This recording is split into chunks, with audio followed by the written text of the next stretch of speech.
गर्म शॉल दिखा ये देना। बहुत गर्म है, जब आपने लेनी है सर में पसीना आ जाना आपको। अच्छा। हाँ जी।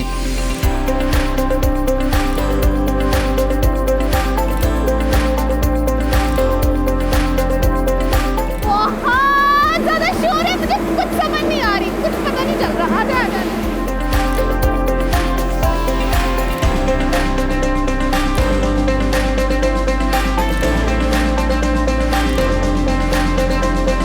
मैंने भी सोचा कि जो फैसलाबाद की नाइट लाइफ है एक तो उसको एक्सप्लोर करें, साथ ही साथ जिस थॉट की फैसलाबाद आई हूँ तो थोड़ी सी शॉपिंग भी कर लेती हूँ।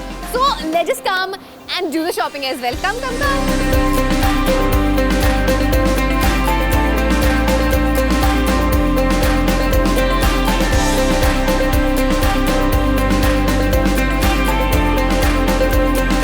What do you say, Jack? कहाँ जाना चाहिए हैं? चल चल। What do you say? आप भी कोई मशवरा दे दो, बता दो। Where do you want to go? Hi.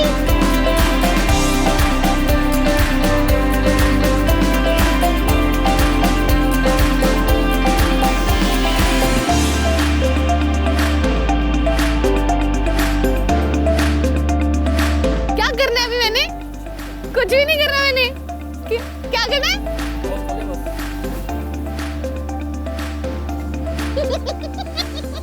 Welcome to Faisalabad.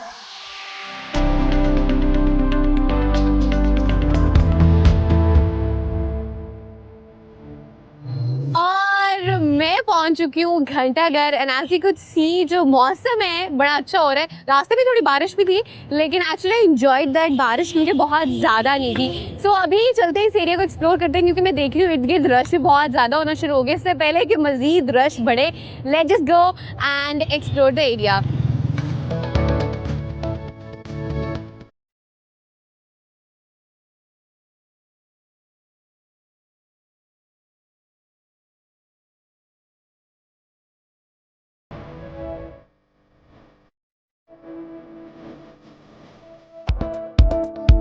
मैं इस वक्त मौजूद हूँ घंटाघर में और जो आपको पीछे घंटाघर नज़र आ रहा है ये तकरीबन 100 साल कह लेंगे, इससे भी ज़्यादा पुराना है। और अगर मैं इसकी हिस्ट्री के हवाले से थोड़ी सी बात करूँ तो बेसिकली इसको सर चार्ल्स रिवर्स ने बनाया था और इसको बनाया गया था क्वीन विक्टोरिया की याद में इन 1903 और तकरीबन इसको 2 साल लगे थे और 1905 में इसकी कह लें कि कंप्लीशन हो गई थी, जिसे बनाया था गुलाब खान ने। और अगर स्पेसिफिकली इसकी ईंटों के हवाले से बात की जाए और जो रेड कलर की जो आपको ये पत्थर नज़र आ रहा है ये बेसिकली सांगला हिल्स की एक पहाड़ी थी, वहाँ से लिया गया था। अगर इसकी हाइट के हवाले से बात करें तकरीबन ये 100 फीट बनता है और हाइट से ऐसे ही ऊपर जाते जाएं और ऊपर से इसका टॉप व्यू देखें तो इससे 8 बाजार निकल रहे हैं और जो 8 बाजार निकल रहे हैं वो बिल्कुल इस तरह से बने हुए हैं जैसे कि ब्रिटिश का जो फ्लैग है, उनका जो नेशनल फ्लैग है जिसे यूनियन जैक कहते हैं, बिल्कुल उसकी शक्ल दे रहा होता है बिकॉज ये बेसिकली ब्रिटिश एरा में ही बना था।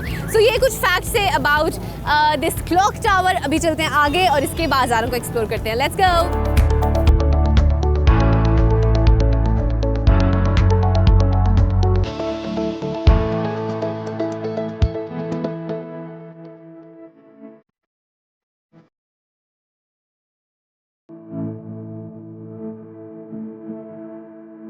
रेल बाज़ार से होते होते मैं मंदिर गली में पहुंच गई हूँ और इसको मंदिर गली इसलिए कहते हैं क्योंकि बेसिकली इस गली में मंदिर भी है। यहाँ से you could get an idea कि ये बेसिकली जब बड़े सगीर पाक और हिंद का दौर था, जब दोनों कंट्रीज एक साथ हुआ करते थे, ये उस दौर से ये गली बनी हुई है।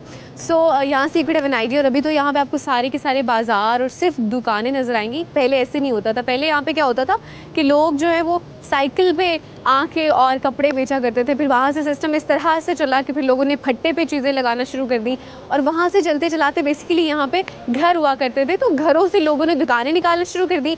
तो वक्त के साथ साथ वो घर तो ख़त्म हो गए लेकिन बाकायदा के लिए जो दुकानें हैं यहाँ पे बन गई और इस तरह से ये पूरी गली जो आपको अब एक कह लें कि मेन हब नज़र आती है कपड़ों का, सो ये गली इस तरह से बनी। सो अभी यहाँ पे आई कुड सी कि बहुत सारे जो हैं वो शॉल्स ही मुझे नज़र आ रही हैं, बहुत सारे कपड़े भी नज़र आ रहे हैं। और इस गली का ख़ास मैंने ये सुना है कि यहाँ पर बड़े सस्ते से कपड़े मिलते हैं, इवन 500 में 600 में भी मिल जाते हैं। सो चल के देखते हैं कि वाकई इतने सस्ते कपड़े यहाँ से मिल जाते हैं। अगर मिलते हुए तो मैं तो लाजमी लूँगी।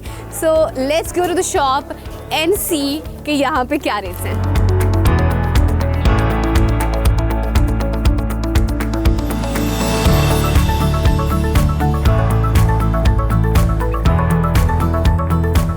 बाजार घूमते घूमते मैं एक शॉप पे पहुंच गई हूँ और मुझे बड़ी बाहर से अट्रैक्टिव लगी, तो मैंने कहा अंदर जाके देखते हैं क्या जिन कपड़ों की हम तलाश में थे, हम आप और मैं कि सस्ते कपड़े ढूंढने में, कि वो भी यहाँ से मिलेंगे भी कि नहीं। मेरे साथ शॉप के ओनर बैठे हैं, उनसे पहले पूछते हैं कि वाकई यहाँ पे सस्ते कपड़े होते भी कि नहीं। अस्सलाम वालेकुम सर। वालेकुम अस्सलाम। कैसे सर आप ठीक है? शुक्र अल्हम्दुलिल्लाह। सर मैंने जब फैसलाबाद आना था तो मुझे पता चला कि फैसलाबाद में ना बेसिकली है तो कपड़ों के लिए ही मशहूर, फैसलाबाद में कपड़े बड़े सस्ते भी मिलते हैं, तो मुझे थोड़ा सा इस बात को कंफर्म कीजिएगा कि वाकई यहाँ पे सस्ते कपड़े होते हैं। बिल्कुल, ये होलसेल मार्केट है और अच्छा। यहाँ पर आपको आपकी तवक्को से ज्यादा भी सस्ते मिल सकते हैं। अच्छा, मेरी क्योंकि पूरे पाकिस्तान में जो है ठीक सारा है। कपड़ा जो है वो यहीं से जाता है। अच्छा, जैसे आपने मेंशन किया कि ये होलसेल की मार्केट है, मतलब कि यहाँ पे नॉर्मल फिर रेट्स कितने मैक्सिमम होते होंगे?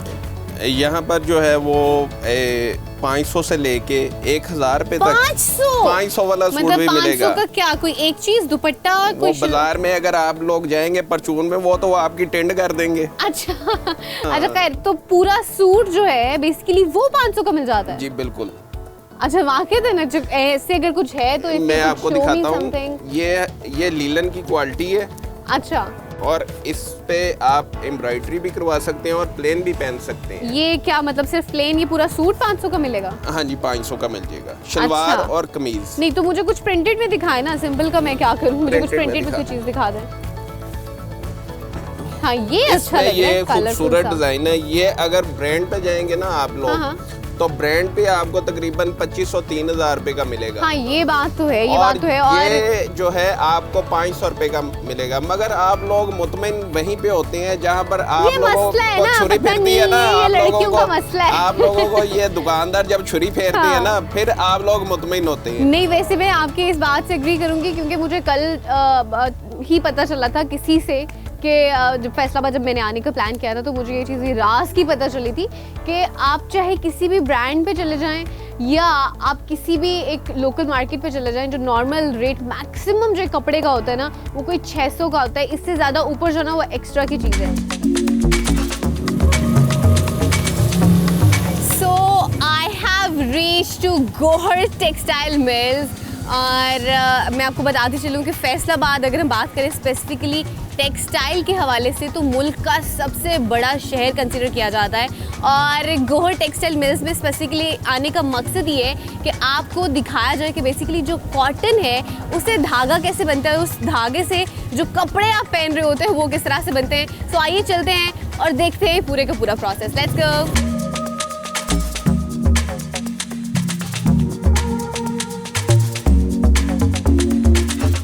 मैन्युफैक्चरिंग का जो पहला स्टेप होता है वो धागा बनने का प्रोसेस होता है। और अभी आप मेरे पीछे देख सकते हैं ये जो स्पेसिफिक जगह है यहाँ पे अंदर धागा बन रहा है और आपको भी मैं चलूंगी वो दिखाऊंगी। और मेरे हाथ में इस वक्त बेसिकली जो मौजूद है ना ये कानों को प्रोटेक्ट करने के लिए है क्योंकि अंदर बहुत ज़्यादा शोर है। आइए चलते हैं और अंदर देखते हैं कि किस तरह से धागा बन रहा है।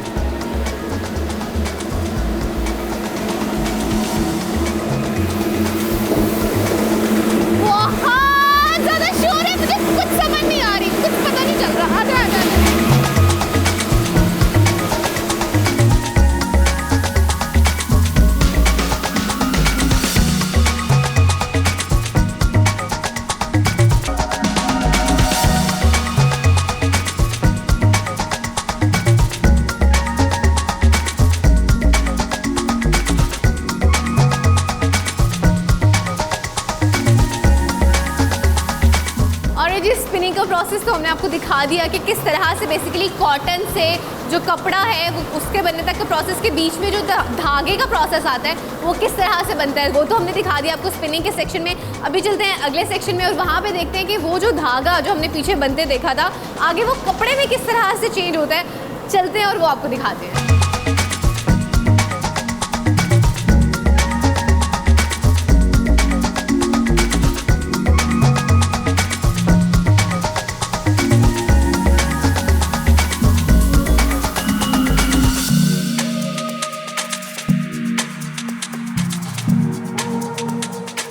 वेविंग के बाद जो अगला स्टेप है वो प्रिंटिंग का है और आप यहाँ पे देख भी सकते हैं मेरे यहाँ पे दाएं जानिब ये जो कपड़ा आपको नजर आ रहा है बेसिकली 2 स्टेप से ऑलरेडी गुजर चुका है। इसकी ब्लीचिंग भी हो चुकी है और साथ ही साथ इसकी डी साइजिंग भी हो चुकी है। डी साइजिंग का मतलब ये होता है कि पिछला जो हमने प्रोसेस देखा उसमें बेसिकली इसको माया लगाई गई थी, तो माया भी खत्म की गई है, उसके बाद ब्लीचिंग की गई और फिर उसके बाद इसको इन रोलर्स के थ्रू गुजारा जा रहा है। इस बेसिकली प्रोसेस का अगर स्पेसिफिकली नाम बताऊं तो इसको रोटरी स्क्रीन प्रिंटिंग कहते हैं। यहाँ पे आप देख सकते हैं ये जो रोलर्स लगे हुए हैं ना, इनके ऊपर स्क्रीन्स है जो कि डिफरेंट कलर्स दे रही है और डिफरेंट प्रिंट्स दे रही है। जिस तरह से मैं आगे मूव करती जाऊंगी आप देखेंगे डिफरेंट रोलर्स पे डिफरेंट प्रिंट्स हैं जो डिफरेंट कलर दे रहे हैं। यहाँ से पूरे प्रोसेस से गुजरने के बाद एंड पे आपको नजर आएगा कुछ हीटर्स होते हैं जो हीट से उनको प्रेस करते हैं और जो उसका परमानेंट कलर होता है वो रह जाता है। सो बेसिकली ये प्रिंटिंग का प्रोसेस इस तरह से प्रिंटिंग होती है कपड़े पे।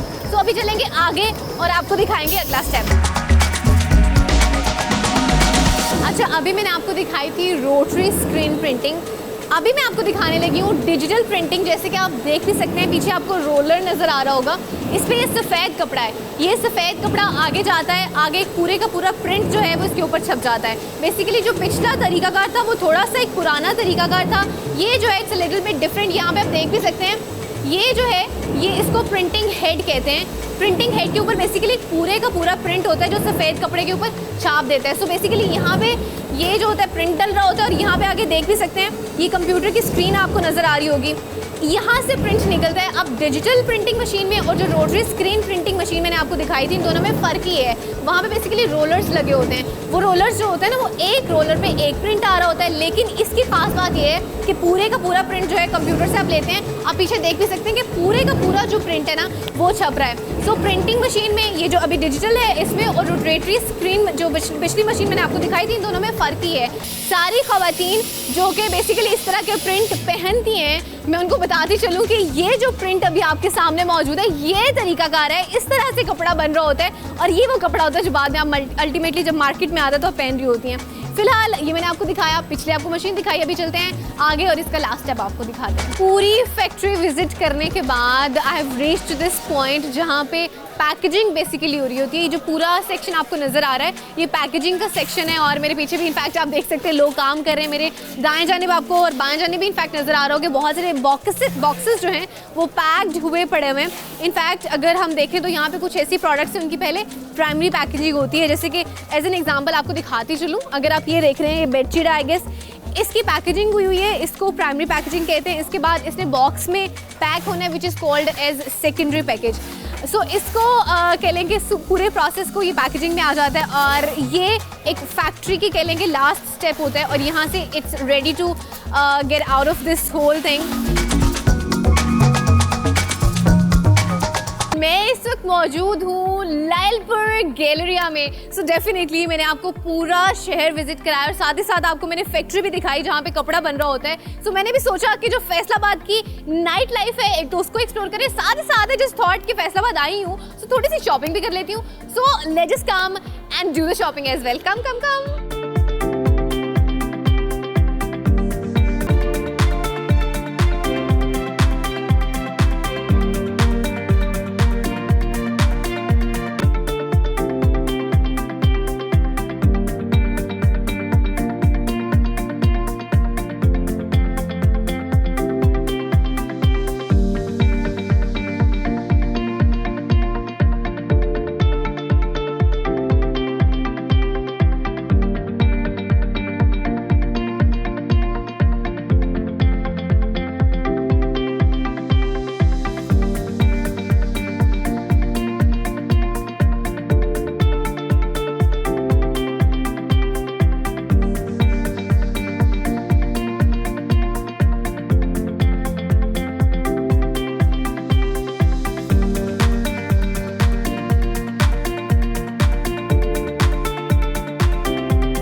भाई मैंने कर ली बहुत सारी, और जैसे कि मैंने आप लोगों को बताया था कि मुझे बहुत ज़्यादा भूख लगी हुई है, and I am just going to some street food जहाँ पे मैं खाने के लिए कुछ देखूंगी। आई हैव नो आइडिया कि ख़ास यहाँ पे फैसलाबाद में क्या होता है खाने के लिए, लेकिन जाके देखेंगे फूड स्ट्रीट में कि हमें क्या मिलता है। Let's just see.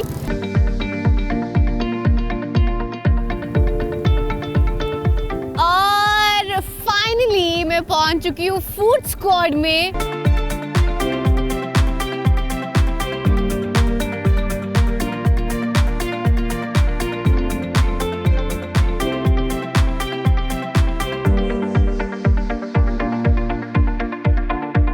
अच्छा, यहाँ खाने को तो बहुत कुछ है, देसी फूड भी है, पीछे बारबेक्यू भी है, पिज्जा भी है, we have the fast food as well, उसके साथ साथ we have some other cuisines as well. लेकिन आई एम जस्ट कंफ्यूज्ड कि क्या खाऊं।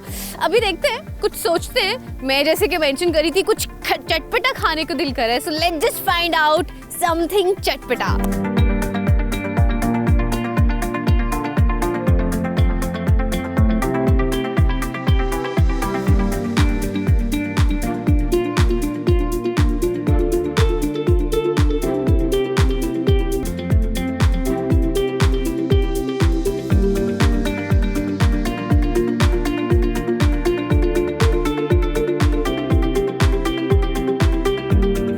बहुत मिर्ची डली हुई है और मेरे मुंह से ना पानी भी आना शुरू हो गया।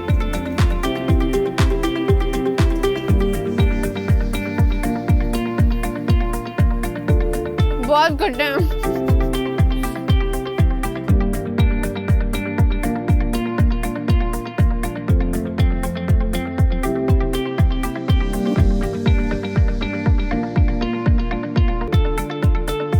फूड स्क्वाड में मुझे एक बड़ी मजे की चीज नजर आई, and that is fire paan, and I am kind of like curious and excited for this as well, क्योंकि ये वो चीज है जो मतलब थोड़ा सा बंदे को वैसे भी कर देती है। फायर पान मतलब क्या होगा, मुझे ये भी नहीं पता है कि पहले आग लगेगी और फिर मुंह में जाएगा या मुंह में जाने के बाद आग लगेगी। सो अभी देखते हैं, क्योंकि पान तब तक रेडी हो रहा है। और लेट्स सी भाई, हो गए पान तैयार? हाँ जी, पान तैयार हो गए, और let's just try it out because that's my first ever experience. देखते हैं क्या होता है। क्या करना है अभी मैंने?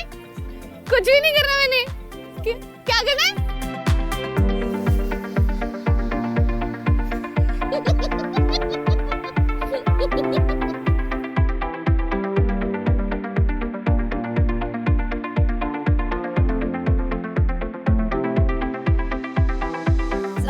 Kind of a good experience, मजा आया मुझे, आई एंजॉयड इट। ये अब तो